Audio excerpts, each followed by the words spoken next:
On se rend d'abord à Château-Richer. Aux Trois-Couvents présente une exposition pour rendre hommage à l'aquarelliste Paul-Yvan Gagnon qui nous a quittés le printemps dernier. L'organisme a d'ailleurs tenu une activité intime en présence des proches du défunt et du maire Jean Robitaille. Les gens rencontrés sur place n'avaient que de bons mots à l'égard de M. Gagnon, qu'ils considèrent ni plus ni moins comme l'un des plus grands artistes de l'histoire de la Côte-de-Beaupré. Est-ce que ce sont toutes des pièces originales qu'on retrouve dans l'exposition? Absolument, c'est grâce à tous ceux qui l'ont connu, tous ceux qui ont eu de ces tableaux, qui ont voulu nous le partager et le partager avec la population pour qu'on puisse enfin pouvoir ouvrir nos portes à partir du 1er mars. Mais effectivement, tous les tableaux, il n'y a aucune reproduction pour l'exposition de M. Gagnon. Et est-ce que c'était un projet important pour aux Trois-Couvents, là? Vous n'aviez pas vraiment l'occasion de vous tromper avec ce projet d'envergure-là? Ah non, c'était d'une évidence. Quand M. le maire a approché M. Meunier à la direction de Trois-Couvents l'an dernier, tout de suite, on en a parlé au conseil d'administration. C'était d'une évidence pour nous. On est toujours là pour encourager les artistes et en plus, comme M. Gagnon venait de décéder, la famille voulait vraiment qu'on ne l'oublie pas puis qu'on fasse perdurer son talent parce qu'il a mis le Québec, le Canada sur la carte. M. Gagnon a été connu en Allemagne, aux États-Unis, en Australie jusqu'au Japon. Donc, il y a vraiment une notoriété qui est indéniable. Depuis les années 75, M. Gagnon était vraiment un aquarelliste reconnu et on a voulu, par cette exposition, en travaillant avec la famille, avec tout le personnel ici, l'équipe, de monter les textes, les titres, trouver les bons tableaux pour vraiment mettre en avant le talent qu'il avait de dessinateur, de mettre en avant la nature dans les détails. C'était vraiment un passionné de la nature, M. Gagnon. Pouvez-vous nous parler un petit peu de son héritage là, dans le milieu artistique de la Côte-de-Beaupré? Ça a été quand même un artiste important dans la région? Oui, il a fait des sculptures avant. Il a fait beaucoup de tableaux. C'est sûr qu'il y a une très grande notoriété qui a été reconnue partout. D'ailleurs, c'est pour ça qu'on veut absolument parler de lui pendant le plus longtemps qu'on peut, jusqu'à la prochaine exposition, pour faire perdurer justement son talent, parce que c'était presque un professeur à part entière, et c'est un très bon dessinateur. Donc, il l'a prouvé vraiment dans ses œuvres qu'il a fait, là. Et est-ce que c'était un défi de mettre en valeur ces réalisations dans l'espace existant ici?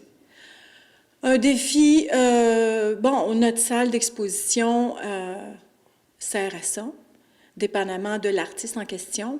C'est vrai qu'on utilise le café culturel également. Il y a 5 œuvres qui sont au niveau du rez-de-chaussée dans le café culturel et il y a 21 autres points d'exposition au sein de la salle d'exposition, mis à part l'enseigne qui est derrière moi, qui vient vraiment de sa galerie, donc avec sa table de travail également, avec son dernier dessin inachevé.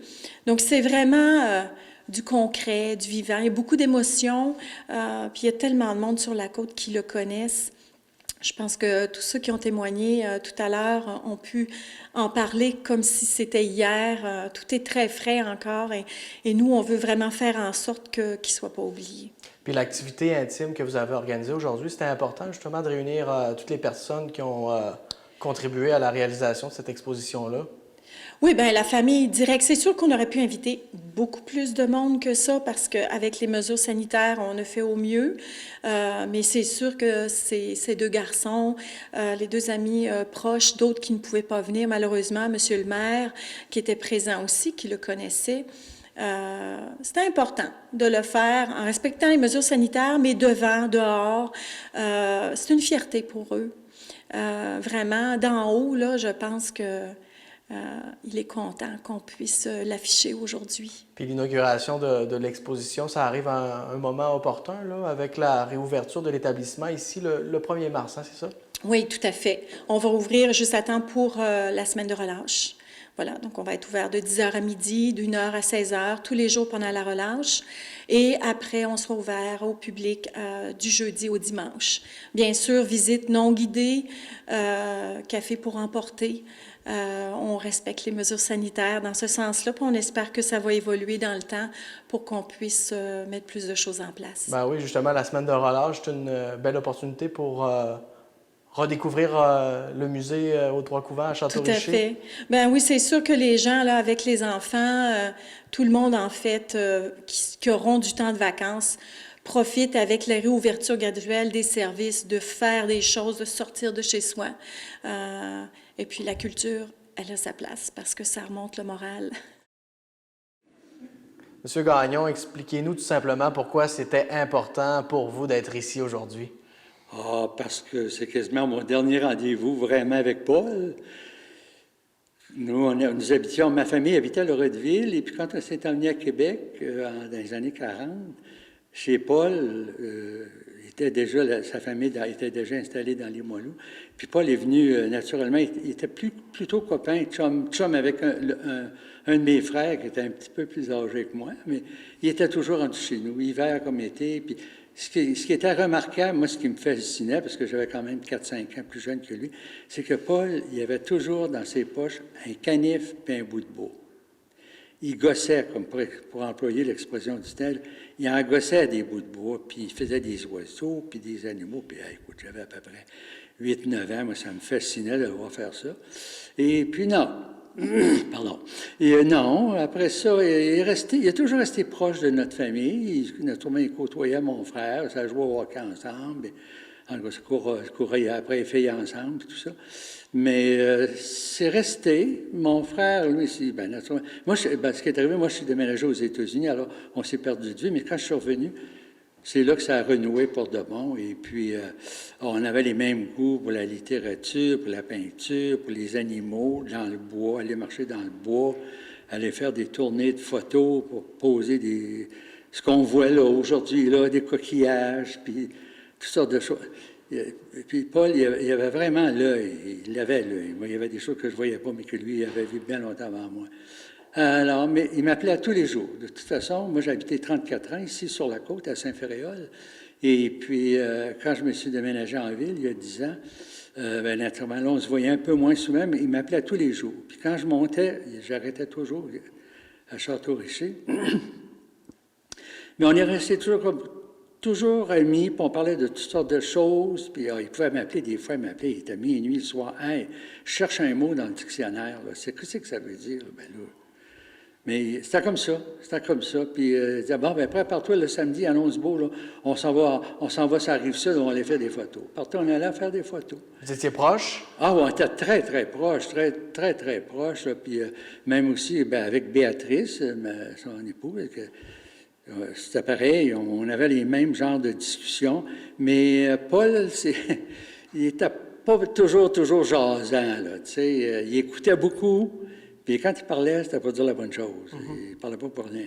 Mais moi, comme vous pouvez voir, moi, je le dis toujours, on m'a payé toute ma vie pour parler. Je n'ai jamais arrêté. Pendant 40 ans, j'ai fait de la promotion touristique.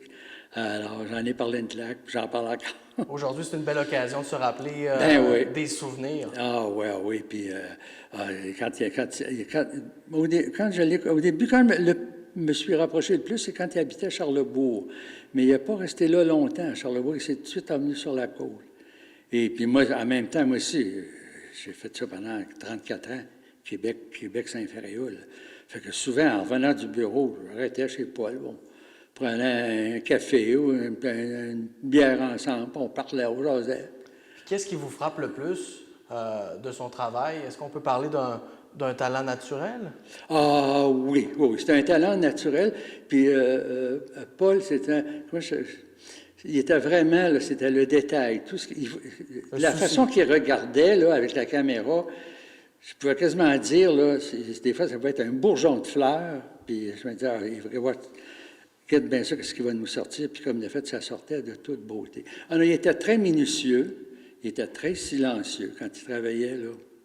Quand je le voyais attabler là, sur son tableau, là, je ne rentrais pas, je sortais dans le cours avec Béatrice, j'osais avec Béatrice, puis là, ben, c'est lui qui venait nous chercher. Bon, ben, là, on va jaser, rentrons, on va jaser. Monsieur le maire, est-ce que la ville de Château-Richer a contribué à la réalisation de cette exposition-là?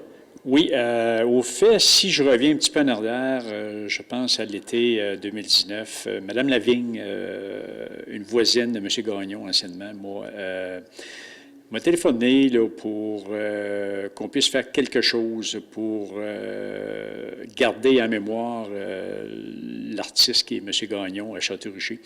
Et ensuite, on a eu des discussions avec M. Meunier, ici, qui était directeur du temps au Trois-Couvents, pour voir la possibilité d'avoir une exposition en son honneur. Et finalement, de fil en aiguille, discussion, l'exposition a été montée et la ville, évidemment, a aidé beaucoup à aménager le local. On a trouvé aussi un plâtrier. J'ai trouvé un plâtrier là, pour réparer les murs. Il y a eu aussi, on a déménagé le bureau et toutes sortes d'objets de M. Gagnon. Alors, la ville, on a été très actifs et très sensibles à la demande de Mme Lavigne là, pour se remémorer M. Gagnon, ce grand artiste qu'est M. Gagnon. Oui, pourquoi justement c'était important de lui rendre hommage? Est-ce que ça a été un personnage important là, à Château-Richer? Écoutez, je vais vous répondre de deux façons. La première, effectivement, M. Gagnon, on connaît sa renommée internationale, on sait quel apport il a amené là, dans le domaine artistique à Château-Richer, la Côte-de-Beaupré et dans la grande région de Québec. On connaît aussi son talent, son grand talent. On a quelques œuvres ici en arrière, il y en a plusieurs en haut. Et il fallait absolument qu'on garde en mémoire ce que M. Gagnon a été pour Château-Richer. Hein. De ses doigts, de ses pinceaux, il a immortalisé plusieurs sites, plusieurs bâtiments de Château-Richer. C'est tout en notre honneur. Alors, un personnage très, très, très important. Et je vous dirais que sur un point de vue personnel, moi, je me suis installé, j'ai acheté en 1980, à peu près 79-80, là, tout près de chez M. Gagnon. Et pendant plusieurs années, il venait sur mon terrain pour donner des cours d'aquarelliste. Et on a toujours eu une très belle relation. On a probablement joué avec ses enfants aussi du temps. Là, on était quand même assez près là, dans le voisinage. Et c'est quelqu'un que j'ai personnellement très apprécié. Il a toujours été de bonne compagnie, de bons conseils. Alors, c'est important pour nous et pour la ville là, de faire cette exposition-là pour M. Gagnon. Là. Et est-ce que M.